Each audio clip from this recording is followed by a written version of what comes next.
Well, welcome to Marking the End Times. This is Dr. Mark Hitchcock, and it's great to have you back with us again. And as you can see, I've got a little bit different surroundings today. I'm down here at part of the headquarters for endtimes.com, and so a new setting here, and it's great to be here in fellowship with the folks here while I'm down here videoing these programs.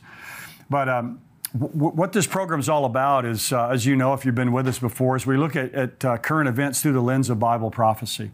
And there's so many things happening in our world today. And I want to talk today about what's happening on the peace front over the nation of Israel and some of the Arab nations around them that I really think is a foreshadow of the peace treaty that's coming according to Daniel 9:27. And then in the subscriber-only section, I want to answer a question about the rapture, about do you have to be an overcomer to be part of the rapture? What does that mean? A question about the mark of the beast. And then answer a really interesting question about those who've died, who are unbelievers and who are resurrected. So we'll get into those questions in just a moment after the teaching. One of the main signs of the end times, we've talked about this a lot over the years, is a coming peace treaty between the Antichrist and the nation of Israel, or the people of Israel. Now, I believe the Bible tells us that when the Antichrist comes on the scene, the event that begins the 7-year tribulation period is a treaty between the Antichrist and Israel. A lot of people, I think, have the mistaken idea, at least those of us who believe in the pre-trib rapture, that it's the rapture that starts the 7-year tribulation. The rapture doesn't begin the 7-year tribulation. It's this peace treaty that the Antichrist makes with Israel. And we find that in Daniel chapter 9 and verse 27. It says there in he, and that in the he there refers back to verse 26 to this coming prince, the Antichrist. He will make a firm covenant with the many. And in the context here, the many is the many in the land of Israel. He'll make a firm covenant with the many for 1 week. And again, in the context here, 1 week is 1 week of years or a period of 7 years. So this is really one of the main places in the Bible we get the idea or the notion of a 7-year time of tribulation in the future. It says, but in the middle of the week, that is in the middle of that time, at the midpoint, at 3.5-year point, he will put a stop to sacrifice and grain offering. And on the wing of abominations will come one who makes desolate. So according to Daniel 9:27, sometime after the rapture, the Antichrist will come on the scene, and the event that will start the 7-year tribulation is this 7-year peace treaty that he makes with Israel. And one of the things that peace treaty is going to do is allow the Jewish people to worship again there on the Temple Mount in a rebuilt Jewish temple, a third temple. Because it says in the middle of the week, he'll put a stop to sacrifice and grain offering. Well, obviously, for him to put a stop to it means it has to have started. So this peace treaty in some ways is going to give Israel sovereignty over that 36-acre Temple Mount there in Israel. There's a couple other passages that allude to this coming peace treaty for Israel in the future. In Ezekiel chapter 38, the prophecy about Gog and Magog, about a Russian Islamic invasion of Israel in the end times. It says when that invasion occurs that Israel's going to be at rest and living securely. It says that in Ezekiel 38, verse 8 and 38:11. And so I believe it's when Israel's living under this coming peace treaty that this Russian Islamic invasion of Israel will take place. And then when you go over into the New Testament, 1 Thessalonians 5 says, while they are saying peace and safety, then sudden destruction will come upon them suddenly like birth pangs upon a woman. So I believe that when the tribulation period begins, there's going to be kind of a time of global peace at the beginning of the tribulation for a brief period of time. But I think that global peace for Israel will go for 3.5 years because they'll have this guaranteed peace with the Antichrist, who's going to be this ruler or this leader of a reunited Roman Empire. And then one other place we kind of see this idea of peace in the early part of the tribulation is in Revelation chapter 6, verses 1 and 2, where John there sees the first seal opened and a rider on a white horse comes forth. And this, I believe, is the Antichrist. He's the counterfeit Christ. Jesus will ride on a white horse in Revelation 19 when he returns to the earth. This is the beginning of the tribulation, this counterfeit false Messiah riding on a white horse. And it says that he has a bow but no arrows. and he's going to come and conquest. So I think it'll be a bloodless conquest, kind of a diplomatic conquest. He has a bow but no arrows, and he's going to bring a time of peace to the earth that then will be broken with the second seal, the rider on the red horse.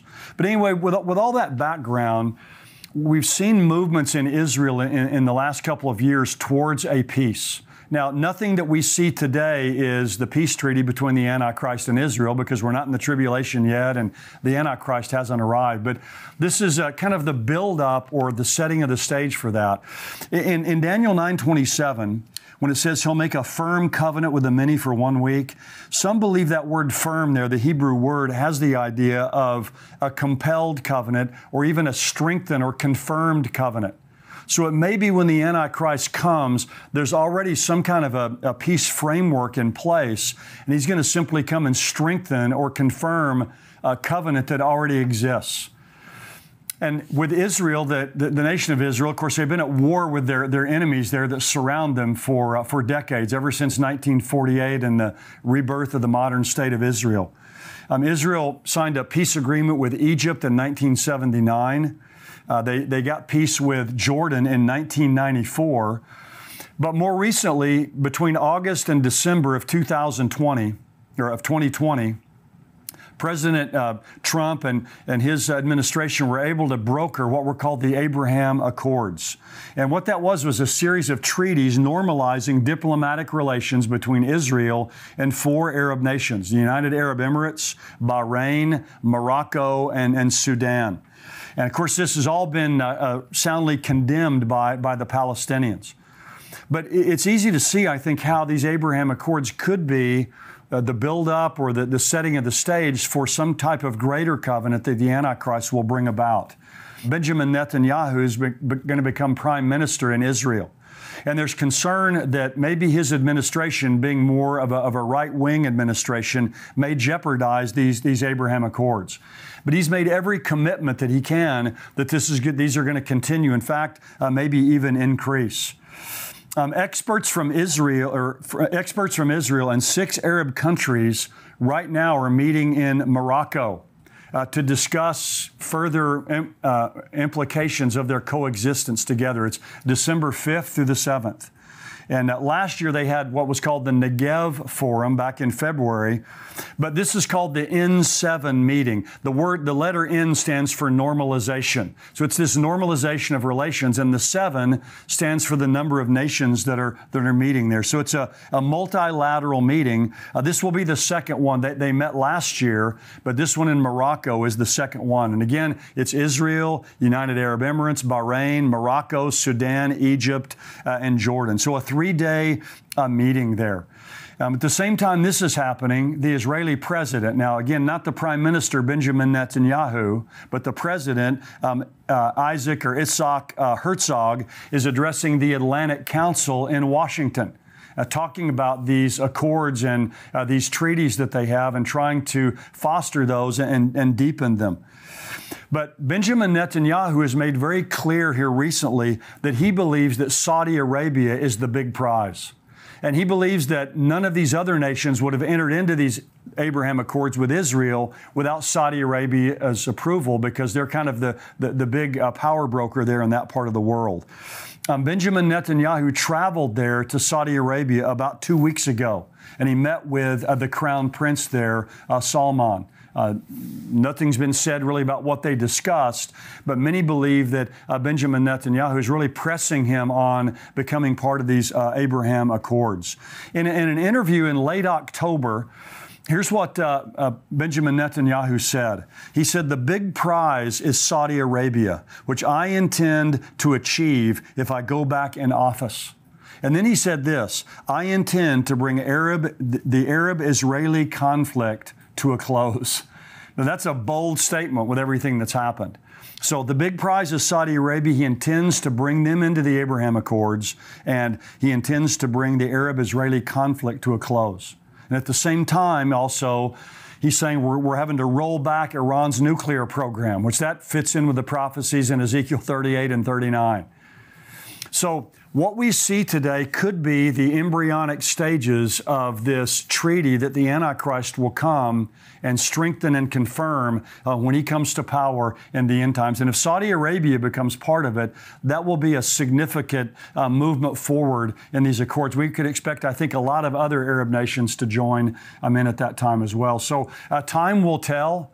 If he's able to accomplish that, and if he's able to bring Israeli-Arab conflict to a close, that would really be the beginning and really the foundation of this Daniel 9:27 covenant that the Antichrist is going to make with Israel. The Antichrist will simply have to come on the scene and confirm or strengthen what's already in place. So this is just another indication of how close we are to the coming of Jesus Christ. And I pray for all of us as we watch the news and hear these things. These aren't just facts to us, but these are real, it has reality in our lives to give us a sense of urgency about the way we live and about our sharing the gospel with others around us.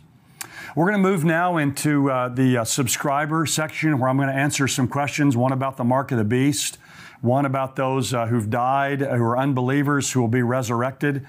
And if you're not a member of endtimes.com, you can go there to endtimes.com to the website, and it's $7 a month. It'd be a great investment for you to make, I can assure you, for your understanding of God's Word. And we'd love to have you be part of our community and our family. But here in just a moment, we'll dive into these questions together.